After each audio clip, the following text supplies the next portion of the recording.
Ju përshëndes shikues të ABC News, jemi sërish bashkë në edicionin e mesditës. Nisi me lajmet ushtria ruse bombardoi civilët në Ukrainë menjëherë pasi Putini mbylli bisedën telefonike me Donald Trump. Shefi i Kremlinit kishte rënë dakord vetëm për të ndaluar sulmet ndaj infrastrukturës energjetike, por refuzoi anëpushimin e plot 30 ditor të propozuar nga amerikanët. Gjatë natës, forcat ruse kryen sulme me dronë në 2 spitale në Sumi, në veri të Ukrainës. Presidenti Zelenski tha se Putin nuk e do paqen. Vladimir Putin tregoi edhe një tjetër herë se nuk është i interesuar për paqe. Vetëm disa orë pasi ra dakord me presidentin amerikan Donald Trump për një anëpushim 30 ditor në Ukrainë, ushtria ruse sulmoi mëngjesin e kësaj të marte 2 spitale në Ukrainë në rajonin veri lindor Sumi. Autoritetet ukrainase thonë se në njërin prej spitaleve ndodheshin 147 pacient dhe 22 persona staf mjekësor, ndërsa në tjetrin ndodheshin 49 pacient dhe 11 persona staf mjekësor. Si pasojë e këtyre sulmeve me dron, fatmirësisht nuk pati persona të lënduar. Ushtria ruse sulmoi edhe një hekurudh dhe një sistem të energjisë elektrike në qytetin Dnipropetrovsk, duke shkelur kështu fjalën e dhënë ndaj Shteteve të Bashkuara. Në bisedën e një dite më parë me Donald Trump, presidenti rus Vladimir Putin ra dakord që në anëpushimin 30 ditor ushtria e tij nuk do të sulmonte objektivat e infrastrukturës energjetike, do të kishte negociata për fundin e luftës në Shtetet e Bashkuara dhe Ukrainën, që pritet të nisnin me një takim prej të dielës në lindjen e mesme, si dhe do të diskutonte me Washingtonin për një anëpushim detar dhe do të ndalte sulmet në detin e Zi. Përtej asaj që ra dakord, Moska nuk pranoi që anëpushimi 30 ditor të ishte një anëpushim i plot dhe Vladimir Putin tha se kushti kryesor që lufta të ndalej do të ishte që Shtetet e Bashkuara të Amerikës të ndalnin në mënyrë të menjëhershme shpërndarjen e ndihmave ushtarake për Ukrainën, si dhe dhënien e informacioneve sekrete nga inteligjenca e tyre. Në deklaratën e lëshuar nga Shtëpia e Bardhë nuk thuhej diçka e tillë, megjithatë Moska e bëri të qartë se këto ishin kushtet e tyre. Presidenti i Ukrainës Volodymyr Zelensky deklaroi pas telefonatës Trump-Putin se vendi i tij do të ishte i gatshëm t'ju përmbajë kushteve të anëpushimit, por shtoi se nuk kishte bindje se Moska do të bënte të njëjtën gjë. Rusia ka insistuar se anëpushimi në Ukrainë duhet të arrijë me kushtet e tyre dhe presidenti rus Vladimir Putin e ka bërë të qartë se vendi i tij nuk do të ndalet në frontin e betejës, për shkak se sipas tij janë ata që po fitojnë. Nga ana tjetër, kreu i Shtëpisë së Bardhë Donald Trump kërkon që kjo luftë të përfundojë sa më parë në arsyetimin se mira ushtar të pafajshëm po vriten çdo ditë. Trump, i cili thotë se është i aftë të bind Vladimir Putin që t'jap fund kësaj lufte sa më parë, i kërkoi kreut të Kremlinit javën e shkuar që t'ju falte jetën ushtarëve ukrainës që sipas tij ishin rrethuar nga Rusia në rajonin e Kurskut. Telefonata mes Trump dhe Putinit është mirë pritur nga liderët europian, por ata kanë bërë thirrje që Ukraina të përfshihet në bisedime. Liderët e Europës kanë konfirmuar mbështetjen për Kievin dhe këmbgulën që hapi i radhës duhet të jetë një anëpushim i plot që do të çojë në një paqe të drejtë dhe të qëndrueshme për Ukrainën. Europa mirëpriti një anëpushim 30 ditor në infrastrukturën energjetike të Ukrainës, për të cilën Vladimir Putin ra dakord gjatë një telefonate me Donald Trump. Presidenti francez Emmanuel Macron tha se hapat e parë janë vendosur, por objektivi duhet të mbetet i njëjtë, një anëpushim solid. Sipas Macron, kjo nuk mund të arrihet pa e patur Ukrainën në tryezën e negociatave. Kancelari gjerman Largim Olaf Scholz vlerësoi gjithashtu idenë e anëpushimit të pjesshëm, por theksoi se hapi tjetër duhet të jetë një anëpushim i plot, sa më shpejt të jetë e mundur. Ashtu si Macron, ai tha se nuk mund të ketë vendime për luftën pa Ukrainën. Zyra e kryeministrit britanik Starmer mirëpriti progresin që Trump ka bërë drejt një anëpushimi, por gjithashtu theksoi se negociatat duhet të çojnë në një paqe të drejtë dhe të qëndrueshme për Ukrainën. Britania konfirmoi mbështetjen për Kievin për aq kohë sa duhet për të siguruar se Rusia nuk do të nisë më kurrë një pushtim të palishëm. Ndërkohë, kryeministra italiane Giorgia Meloni në reagimin e saj më herët kritikoi planet për të vendosur trupa në Ukrainë, edhe pse konfirmoi mbështetjen e vendit të saj për popullin ukrainas dhe dënimin e agresionit rus.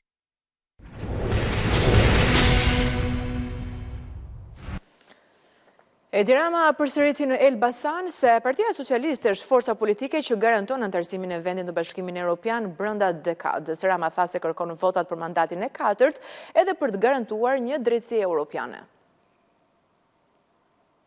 Një dorë në anën e majtës së cilës ndodhet flamuri i Bashkimit Evropian dhe në të djathta i shqiptar, është slogani me të cilin socialistët do të kërkojnë votat për numrin 5 në 11 maj. Në Elbasan me kandidatët për deputet, Edi Rama tha se shqiptarët nuk duhet të shohin majtas apo djathtas, por të zgjedhin integrimin dhe pasaportën evropiane për veten dhe fëmijët e tyre. E fillum nga vrima e fundit e kavallit, nuk na hidhte njëri syt atëherë.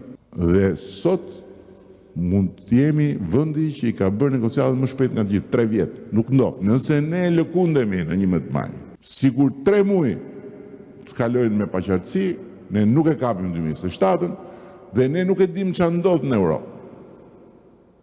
Atyre i ka ndodhur një tronditje nga gjërat e tjera që ka ndodhur, që janë fokusuar tani dhe thonë po, duhet t'i marrim dhe Shqipërinë dhe Malezi brenda tani me herë sa më shpejt në 2027-ën. Mandatin e 4 e kërkon edhe si garanci për një drejtësi europiane. Edhe njëherë kryeministri mbrojti jo vetëm reformën në drejtësi, por dhe kreun e SPAK Altin Dumani, teksa thekson se është shumica ajo që i ka dhënë pavarësinë gjyqësorit. Ne i themi shqiptarëve votoni këtu që shpatën të vazhdoj ta ketë drejtësia dhe mos vita marri pushteti politik prap. Sepse nga ana tjetër, Këneta i thot nëpërmjet bufit dhe gjithë kukumjaçkave, i thot ne në datën 12 do të çlirojmë TikTokun dhe do shkrim SPAK-un. Pra nuk është e garantuar. I vetëdijshëm për rëndësinë që ka rikonfirmimi i socialistëve në 11 maj, Rama i shtriu dorën e bashkëpunimit edhe Dashnor Sulës, por me një kusht që të desinfektohet, siç thot ai, nga partia që e la jashtë listës së Elbasanit. Do të jemi të hapur edhe për Blun. Dash Sula duhet të hyjë në një proces se mund të jetë dhe i ditë edhe Dash Sula. Po për momentin duhet të dezinfektohet. I natë mund të kesh sa dush, po hakun duhet ja japësh që, me thënë drejtën, aty një njeri me ulërima për ditë, për komunitetin e vete, për miletin atje, se kanë ata një tytë aty si. Po duhet të heqi gjithë morrat e Kënetës. Ndërsa për Sali Berishën dhe partitë e reja, të cilat i cilëson kopje të Partisë Demokratike, Rama tha se do të marrin përgjigje më 12 maj, atë ditë kur dhe ekipi negociator në Bruksel do të marrë konfirmimin e popullit shqiptar për të çuar përpara procesin e integrimit. Ata që janë në Bruksel do të marrin mesazhin shumë të qartë që populli shqiptar konfirmoi vazhdimin e negociatave. Jo një lëkundje duke futur në mes qoftë edhe një rrjedhje sa do të vogël të Kënetës apo të moçaleve të vogla që janë krijuar rreth Kënetës, edhe që i thonë vetes jemi parti të reja, jemi të rinia që po vjen me baballarët dhe me tezet në listat e mbyllura. Një i ri në Tiranë është vënë në pranga pasi ka goditur një punonjës të policisë rrugore. Si ka ndodhur kjo ngjarje, do të jetë kolegja Bleona Sari që do të na sqaroj në këto momente. Lidhemi me të. Bleona, të përshëndes. Si ka ndodhur ngjarja? Si është goditur punonjësi i policisë rrugore dhe kush është personi që është arrestuar? Të përshëndes Fabiola, po në fakt një 31 vjeçar identifikuar se Florian Kaceku ka rënë në pranga nga efektivët e policisë së komisariatit numër 4, pas marrjes së njoftimi se 31 vjeçari kishte goditur, përplasur dhe lënë me plag një efektiv qarkullimi. Sipas njoftimit nga Drejtoria Vendore e Policisë Tiranës, por dhe nga burimet tona, nga grupi i hetimit që është ngritur posaçërisht për të tetuar këtë ngjarje, e gjithë skena është regjistruar mesditën e djeshme pranë rreth rrotullimit të Unazës së Re, Fabiola, aty ku efektivi qarkullimit kishte planifikuar dhe ishte me shërbim. Në momentin që ka parë një mjet i cili po kryen lëvizje të parregullta, i ka bërë me shenjë që të ndalonte drejtuesit të mjetit. Ky i fundit jo vetëm që nuk ka pranuar, por e ka marrë përpara duke tërhequr zvarr për disa metra, duke i vënë kështu jo vetëm në rrezik jetën efektive të policisë, por e ka lënë edhe me plag. Më tej, sipas edhe deklaratës së kolegëve të efektivit të qarkullimit rrugor, është bërë edhe një kërkesë nga ana e kolegëve të tij për dokumentacionin e të 31 vjeçarit i cili po i jepte mjetit. Kjo për shkak se kishin parë disa parregullsi, por ky i fundit nuk ka pranuar përveç se i ka fyer, ofenduar. Më tej, njërin prej tyre e ka marrë zvarr pra dhe e ka tërhequr me makinë.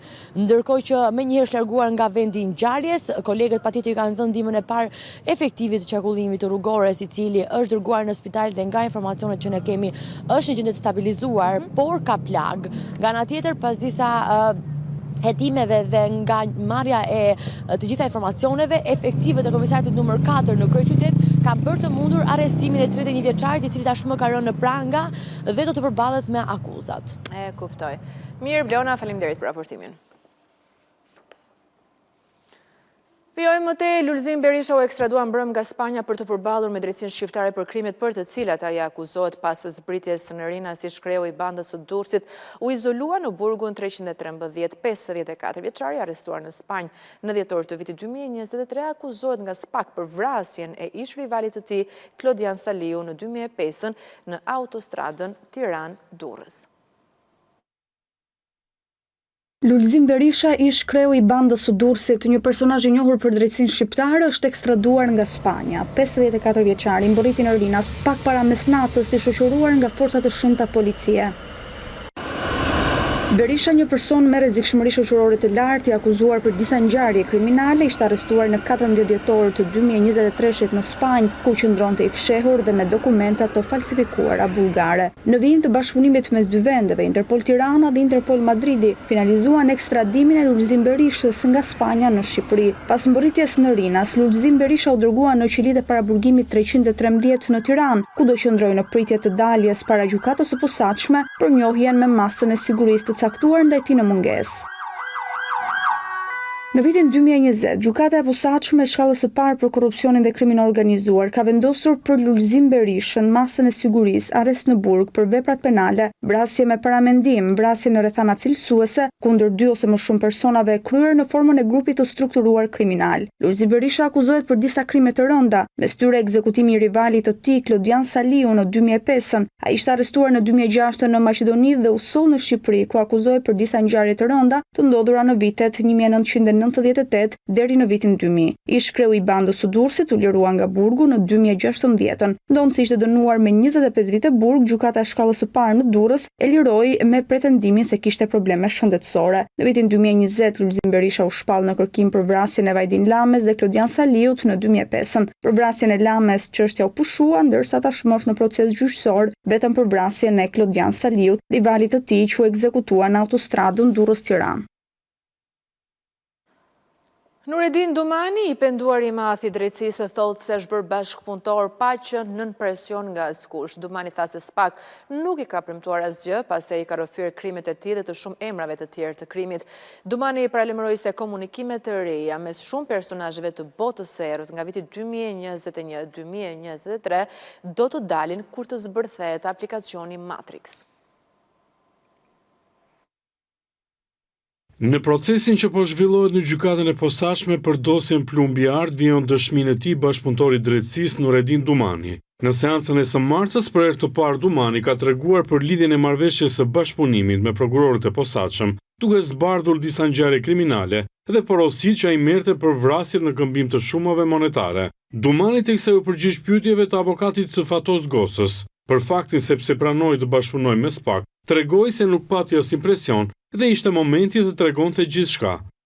Nuk më ka bërë njëri presion për të bërë marrëveshje me prokurorin. Unë kam treguar, prokuroria nuk më ka premtuar gjë.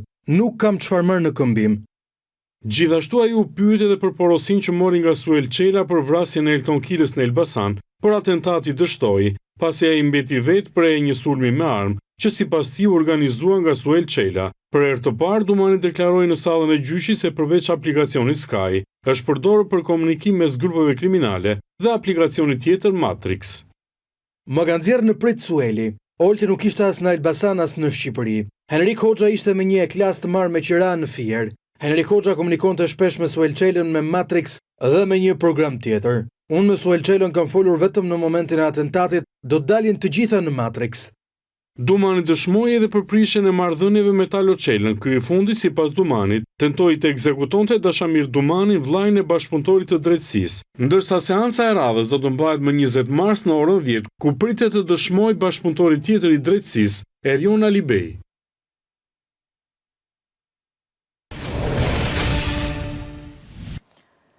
Rritet numri personave të arrestuar për tragjedi në diskotekën e Koçanit në Maqedoninë e Veriut. Qeveria vendosi të mbulojë shpenzimet për trajtimin e të lënduarve jashtë vendit dhe akomodimin e familjarëve të tyre. Tragjedia në diskotekë vuri në lëvizje autoritetet që kanë mbyllur klubet e natës pa dokumentacion.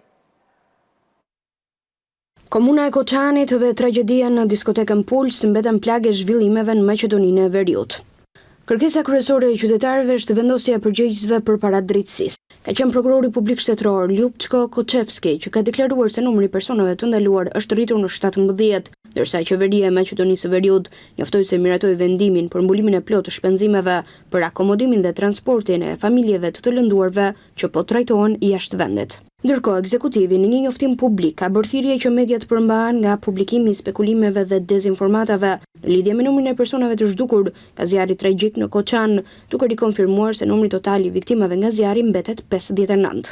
Përmes kësaj deklarate, ekzekutivi në Republikën e Maqedonisë së Veriut ka përsëritur qëndrimin e kryeministrit Mickoski një ditë më parë se askush nuk do të kursehet nga përgjegjësia.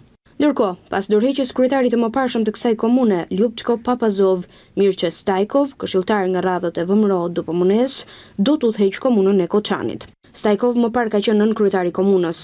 Sipas ligjit, kur dorëheqja e Papazov publikohet në gazetën zyrtare, Stajkov duhet njoftojë ministrinë e vetëqeverisjes lokale brenda një afati prej 15 ditësh për pozicionin e tij.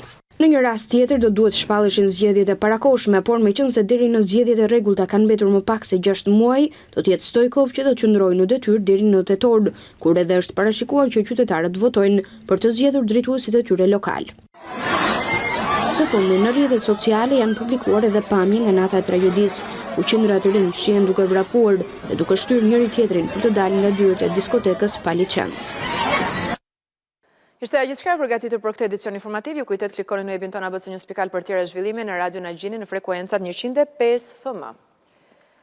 Pas pak vjen kolegu Ertan Prifti në Sport Center. Faleminderit që na ndiqni.